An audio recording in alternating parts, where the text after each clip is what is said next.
अगले श्लोक में महाराज भर्तृहरि कहते हैं, सज्जनों के लिए इसी 80 धारा व्रत यानी तलवार की धार पर चलने की तरह अत्यंत खतरनाक व्रत का उपदेश किसने किया?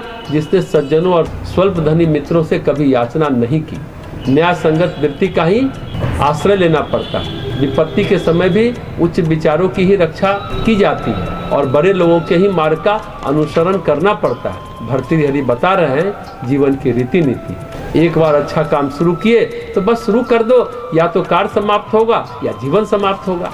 कहने का तात्पर्य यह है कि 80 धारा व्रत यानी तलवार की धार पर चलने की तरह अत्यंत खतरनाक व्रत। महाराज भर्तृहरि कहते हैं, कठोर 80 धारा का व्रत करने वाले कभी अनुचित कर्म नहीं कर पाते। ये दुर्जनों से कभी प्रार्थना ही नहीं करते, धनी मित्रों से कभी याचना भी नहीं करते। ये हर स्थिति में न्याय संगत आचरण करते हैं, मृत्यु को सामने देखकर भी अपने अस्तित्व की रक्षा करते हैं। ऐसे ही महापुरुषों का आचरण व्यक्ति को करना चाहिए। अगले श्लोक में महाराज भर्तृहरि कहते हैं, भूख के कारण अत्यंत कृष्ण, बुढ़ापे के कारण दुर्बल, अंग प्रत्यंग में शिथिलता, कष्टमय दशा को प्राप्त होने पर भी, निस्तेज होने पर भी, मदमत गजराज यानी हाथी के चरे हुए मस्तक का मांस खाने की इच्छा रखने वाला सिंह कभी सूखी घास नहीं खा सकता।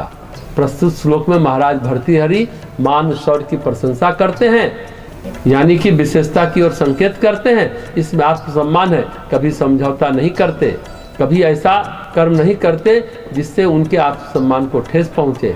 उदाहरण भर्तृहरि ने सिंह का दिया है। सिर भले ही भूख से व्याकुल हो, बुढ़ापा आ गया हो, अंग प्रत्यंग शिथिल हो गया हो, निस्तेज हो गया हो, बुरी दशा में पहुंच गया हो, कष्टमय दशा में रहकर भी वह घास खाना कभी पसंद नहीं करेगा।